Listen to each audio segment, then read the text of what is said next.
नमस्कार मंडळी, रामराम, जय महाराष्ट्र. गोलपोस्ट मराठीच्या पुन्हा एका नवीन व्हिडिओमध्ये तुमचं सगळ्यात मनापूर्वक स्वागत आहे. मी दर्शन कदम, मी स्वप्नील कदम. आणि आज आपण करणार आहोत फिफा वर्ल्ड कॅम्पेनचं कन्क्लुजन. खूप काय काय गोष्टी झालेल्या आहेत, खूप काय काय भन्नाट कॉन्ट्रोवर्सी झालेल्या आहेत, खूप काय काय भन्नाट मॅचेस झालेल्या आहेत. Player of the tournament, player of the match, हे ते सगळं हे सगळंच आपण आता कन्क्लूड करायचं आहे in a good positive way. कारण की कॉन्ट्रोवर्शियल व्हिडिओ आम्ही नंतर करणार आहोत. Let's first conclude this video. आणि आम्ही हा मध्ये एक गॅप ठेवला होता कारण तुमच्याकडे आम्ही घेऊन येणार आहोत गोलपोस्ट मराठीचा सीझन 2 आणि त्याचीच तयारी भन्नाट सुरू झालेली आहे.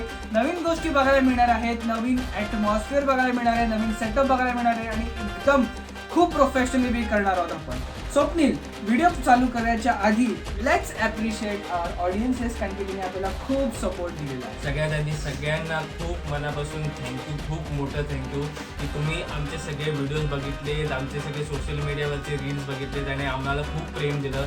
हे खूप ओव्हरवेल्मिंग होतं. आम्हाला एक्सपेक्टेडच नव्हतं की आम्हाला एवढं प्रेम मिळेल आपल्या मराठी जनतेकडून. आणि यार, मराठी जनता एक नंबर आहे. तुम्ही एक नंबर. आणि आमचा हा एका रात्रीत घडलेला एक डिसिजन होता. येस, की काहीतरी आपण उद्यापासून चालू करूया आणि त्याचा एवढा चांगला रिस्पॉन्स आणि त्याचा एवढा चांगला प्रतिसाद तुमच्याकडनं मिळाला आहे, त्यासाठी आम्ही खूप खूप खूप खूप खूप आभारी आहोत.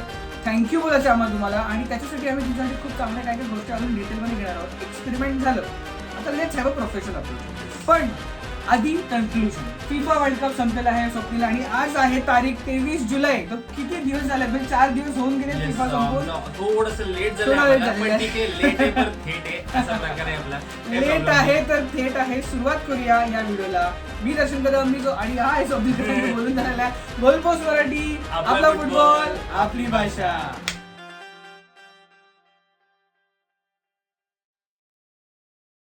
स्वप्नील, 48 टीमची ही टुर्नामेंट, 104 मॅचेस, आपण बऱ्यापैकी सगळे मॅचेस कव्हर केलेले आहेत.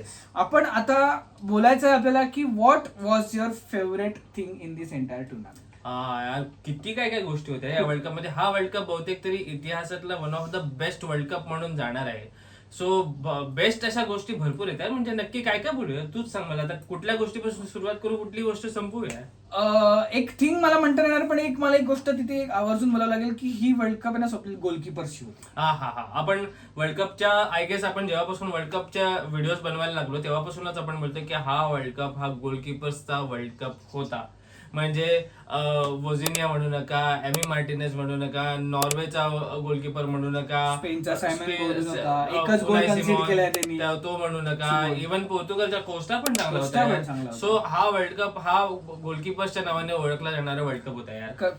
एकदम. मोरोकोचा बोनो, मोरोकोचा बोनो, किती नावं घ्यायची यार. म्हणजे किती नावं घ्यायची. म्हणजे पहिल्यांदा स्वप्नील मला असं वाटतं की आपण कुठल्या तरी स्ट्रायकर आणि स्टार प्लेयरची नावं न घेता गोलकीपर्स एक्झॅक्टली नावं घेतोय.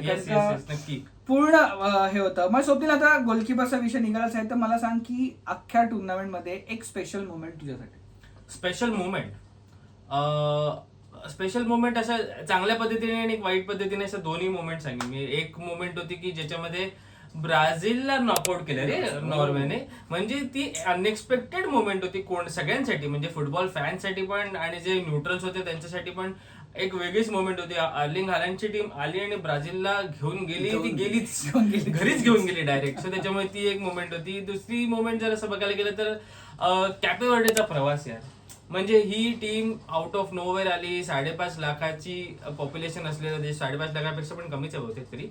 ती अशी पॉप्युलेशन असलेला देश, तिकडून काही प्लेयर्स येतात, त्या सगळ्या प्लेयर्सची वेगवेगळ्या स्टोरीज आहे आणि तिकडून ही टीम येते आणि ती राऊंड ऑफ 16 पर्यंत, राऊंड ऑफ 32 पर्यंत येऊन जाते आणि सगळ्या टीमच्या नाकात दम करून टाकते.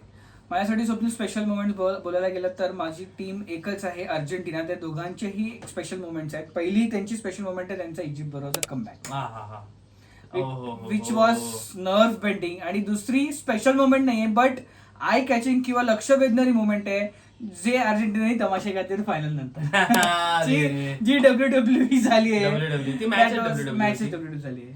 ठीक आहे, moving ahead. Swapnil, which match had you on the edge from your seat? Argentina versus Argentina, no doubt, डाऊटच नाही त्या गोष्टीमध्ये. म्हणजे आपण सगळं बघितलं त्या मॅच मध्ये की इजिप्तला गोल मारताना बघितलं, इजिप्तला लीड घेताना बघितलं, त्याच्यानंतर अर्जेंटिनाचा कमबॅक बघितला, अचानक 2-3 गोल आले ते सगळं बघितलं, मेस्सीचा ब्रिलियन्स बघितला, त्याच्यामध्ये इजिप्तचा चांगला गेम बघितला, सगळाच गेम खतरनाक होता. म्हणजे ती मॅच बहुतेक तरी मला असं वाटतं की या वर्ल्ड कपची सगळ्यात बेस्ट. मला अजूनही आठवतं, मी गांधीनगरला होतो एक्सपो मध्ये आणि तेव्हा रात्री आमचं प्रोडक्शन चालू होतं आणि त्या रात्री प्रोडक्शन मध्ये मी आणि माझी अख्खी टीम आम्ही ही मॅच मोबाईलवर बघत होतो आणि काय म्हणजे ते गुज बम मोमेंट होता तो. आणि जी कमबॅक आल्या स्वप्न, मी ती मॅच सोडली होती बघायची, मी सोडली होती, मला संपलं होतं. सगळ्याच अर्जेंटिनियन फॅन्सने सोडली होती. आता काय होणार. मला माझ्या मित्रांनी कॉल केला होता की अरे फोन सोडू नकोस, फोन चालू कर, ही मॅच बघ. कारण का त्याला कुठे कळलं की मॅच सोडली होती. मी परत मॅच गेली, बाई स्कोर गेले. One of the finest nerve bending match होती Argentina. Third, who was your player of the tournament and why? Player of the tournament कोण होता? माझ्यासाठी प्लेअर ऑफ द टुर्नामेंट एकच आहे. तुम्ही मला बायस म्हणा, तुम्ही मला रिग्ड म्हणा, तुम्ही मला काही म्हणा, माझ्यासाठी एकच प्लेअर आहे, लिओनेल अँड्रेस मेसी. तो आहे या वर्ल्ड कपचा प्लेअर ऑफ द टुर्नामेंट. त्या माणसाने असिस्ट दिले, त्या माणसाने गोल्स दिले. तुम्ही जर अर्जेंटिनाचा रेकॉर्ड काढला या संपूर्ण वर्ल्ड कपचा, तर त्याच्यामध्ये सगळ्याच गोष्टीमध्ये तो एका नंबरवरती आहे, गोल किपिंग सोडून. So most dribbles, most assist, most goals, सगळं काय काय काय तो एका माणसाने लेजिट कॅरी केलं त्या संपूर्ण टीमला. आपल्या खांद्यावर तो फायनल पर्यंत घेऊन आलाय तो माणूस. सो माझ्यासाठी तोच आहे. Okay, for me it is going to be वझिना. वझिना टफ कॉल. लिओनेल मेसी ठीक आहे, ही आहे, आपण देतोयच तू त्याला श्रेय, आपण प्रत्येक वर्षी तिला श्रेय दिलेलं आहे. पण वझिना, कारण का वझिनानी कॅपे वर्डेचं नाव हे जगासमोर आणलं. मला आजपर्यंत माहितीच नव्हतं की कॅपे वर्डे सारखा कुठला देश आहे. आपण लोक काही फॅन्स बेस आहेत क्रिस्टियानो रोनाल्डोचे, ते म्हणतात रोनाल्डो पोर्तुगल ओळखला गेला असेल, आम्ही काय डिनाय करत नाहीये. तसंच वझिनामुळे कॅपे वर्डेला ओळखता आलं आणि त्याच्यामुळे ती आलं. So I think it's going to be वझिना. आहे. 100%. Going ahead, which young player became the biggest breakout star in this tournament? हो, असे तर भरपूर प्लेयर्स आहेत जे यंग प्लेयर्स आहेत. त्याच्यामध्ये एक सगळ्यात मोठं नाव म्हणजे जो गोल्डन बॉल घेऊन गेला होता यंग प्लेअरचा, पाऊ कुबार्सी. तो एक नंबर, तो टॉप ऑफ द लिस्ट असणार. दुसरा जो प्लेअर जर मला कोणी विचारलं तर मी आयुब बुआदीचं नाव घेईन, जो मोरोक्कोच्या टीम मध्ये आहे. तुला काय वाटतं? नाही, फर्स्ट साठी I cannot deny it's going to be Pau Cubarsi. कारण का फायनल्स मध्ये पाऊ कुबार्सी सारखा प्लेअर अर्जेंटिनियन स्टार लिओनेल मेसीला मार्क करून ठेवतो, पायाजवळ बॉल आणूनच देत नाही. हे तिथेच त्याचं वैशिष्ट्य आणि त्याचं स्टारडम त्याचं कळलं. He is going to be a great player आहे. Youngest superstar Pau Cubarsi, no doubt, 100%. Agree. पुढे जाऊया Swapnil, biggest upset or shock of the tournament? मी जसं आधी म्हणालो, तो एक मोठा अपसेट आहे माझ्यासाठी, नॉर्वे आणि ब्राझीलची मॅच. खतरनाक, कारण सगळ्यांना एक्सपेक्टेड होतं, मला तरी एक्सपेक्टेड होतं की ब्राझील कमीत कमी सेमीफायनल्स पर्यंत तरी झाली आहे, फायनल्स पर्यंत जाईल. पण तिकडेच अचानक नॉर्वे सारखी टीम येते जी एवढ्या वर्षांनी आपला पहिला वर्ल्ड कप खेळते आणि ती किक आउट करते. आणि ब्राझीलची टीम ही सुपरस्टारची टीम आहे यार. आणि नॉर्वेचे टीमचे 90% ऑफ द प्लेयर्सची नावं पण माहिती नाहीत लोकांना, आणि अशी टीम येऊन ब्राझीलला नॉकआउट करून जाते म्हणजे यार खूप मोठी गोष्ट आहे ती. For me is going to be Germany, Paraguay. कारण का ब्राझील नॉर्वे ही मी बघत होतो. सो तुझं बरोबर आहे, सगळ्यांचंच बरोबर असेल, पण जर्मनी पॅराग्वेच्या मी झोपलो होतो. का झोपलो होतो? कारण का वाटलं होतं जर्मनी जिंकेल आणि सकाळी बघून उठलं तर जर्मनी बाहेर. So it's going to biggest upset. Team actually खूप मोठी अपसेट होती की जर्मनी सारखी टीम बाहेर गेली, पण राऊंड ऑफ 16च्या आधीच बाहेर गेली. पॅराग्वेचा गेम पण चांगला होता त्या दिवशी. म्हणजे एकदम तो लेजिट जो साऊथ अमेरिकन गोल्स होणार, एकदम कडू गेम, तोडातोडी, WWE. येस. पुढे जाऊया, which team exceeded your expectations the most?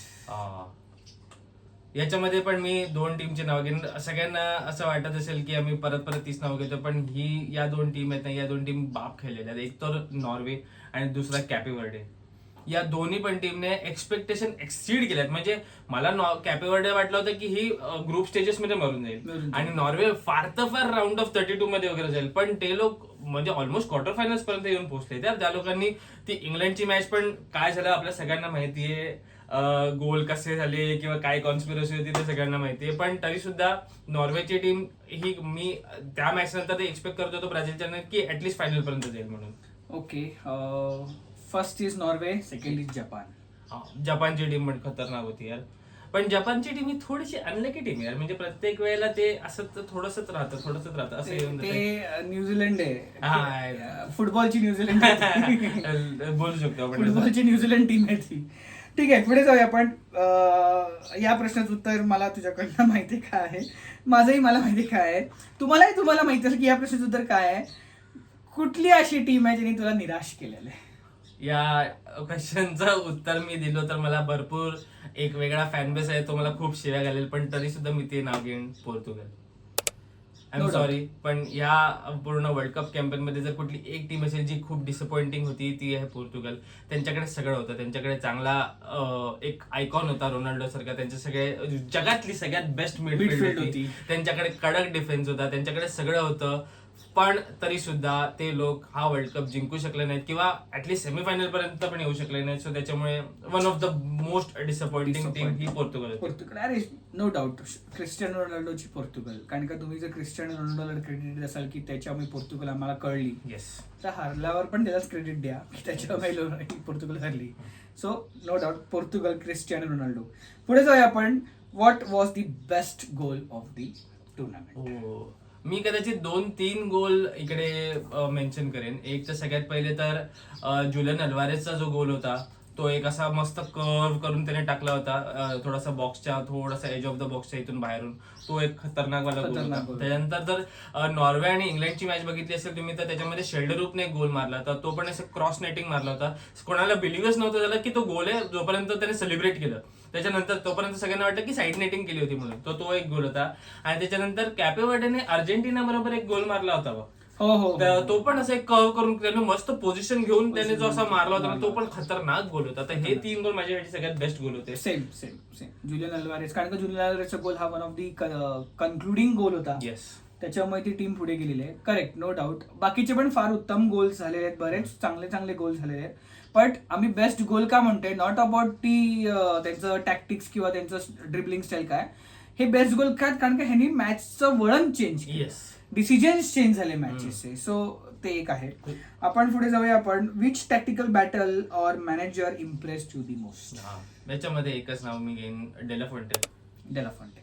स्पेनला final पर्यंत घेऊन जाऊन असे टॅक्टिक्स वापरले त्याने की म्हणजे एका वेळेला तर समजलं नव्हतं की यार ही स्पेन कन्व्हिन्सिंगच वाटत नाही. आपण बोललो पण होतो रिव्ह्यूज मध्ये की स्पेन कन्व्हिन्सिंग वाटत नाहीये, पण कन्व्हिन्सिंग स्पेन ही वर्ल्ड कप जिंकलेली आहे. काही श्रेय घ्यायचे नाही मला त्यांच्याकडून. सो त्याच्यामुळे डेला फॉन्टे हा बेस्ट मॅनेजर होता या संपूर्ण वर्ल्ड कप मध्ये. करेक्ट आहे, डेला फॉन्टे. पण स्वप्नील कुठेतरी लिओनेल स्कॅलोनीला पण द्यायला पाहिजे की नाही? स्कॅलोनीला पण आपण देऊ शकतो क्रेडिट, ऑफकोर्स, नो डाऊट आहे त्याच्यामध्ये. पण स्कॅलोनीचे बरेचसे डिसिजन हे आपल्याला पण पटलेले नव्हते. लाईक इव्हन फायनल्सचे पण त्याचे बरेचसे डिसिजन मला पटलेले नव्हते, समजलेले नव्हते. सो त्याच्यामुळे त्याने त्याचा बेंच स्ट्रेंथचा नीट वापर केलेला नाही असं मी बोलू शकतो. तर त्याच्यामुळे तो पॉईंट मी स्कॅलोनीला नाही देणार आणि तो मी डेला फॉन्टेला देईन रादर दॅन दॅट. करेक्ट. आता मग 10 प्रश्न घ्यायचे होते, 9 प्रश्न झालेत आपले, शेवटचा एक प्रश्न उरलाय. मग त्याच्या 9A असा एक प्रश्न टाकू का तुझ्यासाठी? हा, कुठल्या मॅनेजरला तुला शिव्या घालायची वाटतात? कुठल्या मॅनेजरला? याच्यामध्ये पण एकच नाव आहे जे सगळ्यांना माहिती टकल्या, आहे, रॉबर्टो साल्या, मार्टिनेज. कुत्र्या. त्याने तू वाट लावली अख्ख्या पोर्तुगालची वाट पोर्तुगाल लागलेली आहे. टीमची. म्हणजे जर कोणाला इव्हन पोर्तुगालचे पण जे फॅन्स असतील ते सुद्धा त्याला शिव्या घालतील, कारण की त्याने एक बेल्जियमची गोल्डन जनरेशन बर्बाद केली होती आणि त्याच्यानंतर त्याने पोर्तुगालची पण ही टीम बर्बाद केली आहे. सो त्याच्यामुळे नो डाऊट रॉबर्टो मी हा प्रश्न मुद्दाम विचारला कारण का ह्याला शिव्या घालायचे होते मला. रॉबर्टो मार्टिनेज भावा, तुला मरेपर्यंत शिव्या घालील मी, कारण का आम्ही कुठेतरी पोर्तुगल फायनल ही प्रेडिक्ट केली होती. पोर्तुगल फायनल ही मॅच झाली पाहिजे होती. आम्ही अर्जेंटिनाला वाउच पण केलं नव्हतं, पण तुझ्यामुळे आमचं प्रेडिक्शन चुकलं आणि तू वाट लावली त्या टीमची. आणि नंतर तू काय रिझाईन करतो, काय फायद्याला रिझाईन करून अख्ख्या टीमची बर्बादी करून. जाऊ दे. शेवटचा प्रश्न स्वप्नील, कुठली ती एखादी मॅच आहे की तू रिपीट बघशील? कारण का मी 2022 फायनल अजूनही बघतो रिपीट बरोबर. ती सगळ्यात बेस्ट फायनल होती. म्हणजे ती मॅच ही फुटबॉलिंग इतिहासातली सगळ्यात बेस्ट मॅच होती असं बोललो कोणाला तरी पण ते चुकीचं ठरणार नाही. पण जर कुठली एक मॅच जर जास्त झालं की जी मी परत बघेन तर ती होती अर्जेंटिना वर्सेस इजिप्तची मॅच. कारण त्याच्यामध्ये मी जसं बोललो त्याच्यामध्ये सगळं होतं त्याच्यामध्ये त्या मॅच मध्ये. सो त्याच्यामुळे ती एक मॅच मी परत बघेन लूप वरती. तुला काय वाटतं, तू कुठली मॅच बघशील? फायनल सोडून I think it's going to be पोर्तुगलची मॅच मला बघायला आवडेल, कारण का मला त्या टीमला हरताना बघायला खूप आवडतं. मला वाटलं तू म्हणजे पोर्तुगाल आणि क्रोएशियाची मॅच म्हणून. नाही, ठीक आहे, तो विषय साईडला करूया आपण. करेक्ट, अर्जेंटिना वर्सेस इजिप्त, कारण का ती एक कमबॅक, तो मोमेंट मला अजूनही डोळ्यासमोर आहे, ती सेलिब्रेशन डोळ्यासमोर आहे. मला इनफॅक्ट रोनाल्डो आणि पोर्तुगीज फॅन्स लोकांनी डीएम करून मला अप्रिशिएशन केलं, म्हणजे त्या लोकांसाठी ही खूप मोठी मॅच होती. एनिवे, ती एक परफेक्ट मॅच, डेफिनेटली मी 100 वेळा रिपीट मोडवर पण बघेन. या व्यतिरिक्त फिफाने त्यांची वर्ल्ड कप 11 पण काढली, ती पण तू बघितलीस का? बघितली आहे, त्याच्यामध्ये थोडंफार डिसअपॉइंटिंग पण आहे आणि चांगलंही वाटतंय मला. आता आपण त्याच्यावर डिस्कस करूया. सांग, तुला काय वाटतं? त्या एका टीम मध्ये असा कुठला प्लेअर आहे जो तुला असं वाटतं की हा प्लेअर काय आहे इकडे? रॉड्री. नाही यार, रॉड्री हा चांगला केलाय. सी, तो त्याला जे प्लेअर ऑफ द टुर्नामेंटचा जो परफॉर्म म्हणजे जो टॅग मिळाला, तो त्याच्याशी मी कदाचित अग्री नाही करणार, पण रॉड्री संपूर्ण वर्ल्ड कप कॅम्पेन मध्ये चांगला खेळलेला आहे. पण एकच गोल आहे, त्याच्यापेक्षा लमीन यमालचे 2 गोल जास्त होते. ठीक आहे, तो टेम्पो क्रिएट करून ठेवतो, टेम्पो कंट्रोल ठेवतो, मॅचचं पिच किंवा मॅचचं ते मोमेंटम असं तो कंट्रोल करतो. बट तो का अजून बरेच होते ना, म्हणजे बरेच प्लेयर्स चांगले होते, म्हणजे कॅपेबिलिटीचे प्लेयर्स चांगले होते, इजिप्तचे प्लेयर्स चांगले होते. पण मला कुठेतरी रॉड्रीचं एक वाटतं, कारण का ठीक आहे, रॉड्री त्यांच्या लेवलला आहे, त्याला बॅलंड डॉर मिळालाय. आय एम व्हेरी डिसअपॉइंटेड की त्याला ते अवॉर्ड का दिला. तुम्हाला मेस्सीला नव्हता द्यायचा, नका देऊ, ठीक आहे, पण दुसरेही प्लेयर्स होते, तेही डिझर्विंग होते. तुम्हाला मायकल ओलिजे होता, जूड बेलिंगम होता, हॅरी केन सुद्धा होता. हॅरी केननी पण अख्खी इंग्लंडची टीम ही कॅरी फॉरवर्ड करून घेऊन गेले. आपण असं आपण वाटून घेऊया स्वप्नील की अर्जेंटिना ही वर्ल्ड कप खेळलीच नाही, पण बाकीचे पण होतेच ना. रॉड्री नव्हता, डेफिनेटली रॉड्री नव्हता. जर एक डिसअपॉइंटिंग होतं की तुझ्या हिशोबाने की रॉड्री हा नको असायला पाहिजे होता, पण आणि असं कुठलं एक सरप्राइझिंग प्लेअर आहे का जो तुला असं वाटलं की अरे हा कसा आला या वर्ल्ड कप 11 मध्ये? लिसँड्रो मार्टिनेज.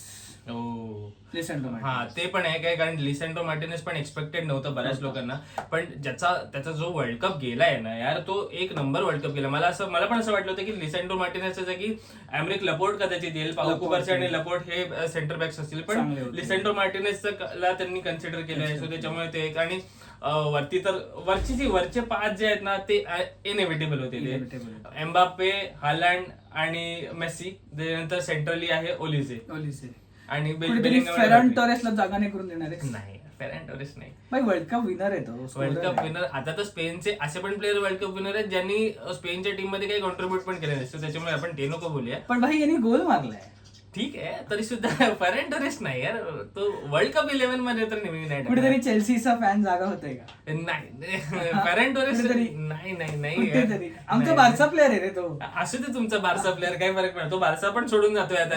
त्याला घेऊन जा, आम्हाला पण नकोय. तो बारसा मध्ये पण खेळणार नाही आता, तो कुठेच खेळला नाही आणि तो स्पेनला फायनल येऊन गोल मारून गेलाय. ते फायनल बद्दल आपण नंतर बोलूया, एक वेगळा व्हिडिओ होणार आहे आमचा फायनल बद्दल. पण ठीक आहे, आक्रोश आंदोलन करणार होता आम्ही, उपोषण करणार आहोत त्या फायनल व्हिडिओ बद्दल. पण ठीक आहे, जाऊ दे. स्वप्नील, कन्क्लूड करायचा व्हिडिओ. येस. तो मित्रांनो कसा होता हा व्हिडिओ तुम्ही नक्की कमेंट सेक्शन मध्ये आम्हाला सांगा. कोणाला जरी वाटलं असेल की बाई फिफा संपलं, हे लोक गायब झाले, की नाही, गायब नाही झालेलो आहोत. खूप काय काय घेऊन येतो आम्ही, मोठ्या गोष्टी. आता तर ही सुरुवात आहे. मराठीमध्ये फुटबॉल डिलिव्हर करणं ही सुरुवात आहे. तुमचे जे रिस्पॉन्सेस आहेत, जे डीएम्स आहेत, जे पर्सनली भेटून तुम्ही सांगताय, त्यांना आम्हाला एक नवीन ऊर्जा मिळालेली आहे. नवीन सगळं पलट सगळं चेंज होणार आहे, अल्टी पलटी होणार आहे, आणि नवीन खूप काय काय तुमच्यासाठी आम्ही दाखवायला येणार आहोत. सो तुम्ही थोडा वेळ अजून सहन करा, कळ थोडीशी काढा. नवीन ट्रान्सफर सीझन चालू झालेला आहे, क्लब मॅचेस चालू होणार आहेत, UCL ची मजा येणार आहे, मारामारी होणार आहेत, रायव्हलरीज परत आता निर्माण होणार आहेत. सपोर्ट करा, फॉलो करा, सबस्क्राईब करा आमच्या चॅनलला. शॉर्ट्स येणार आहेत, रील्स येणार आहेत, आणि आम्ही भरपूर असे व्हिडिओज घेणार आहोत. माझं नाव दर्शन कदम, मी स्वप्नील कदम. गोलपोस्ट मराठी, आपला फुटबॉल, आपली भाषा.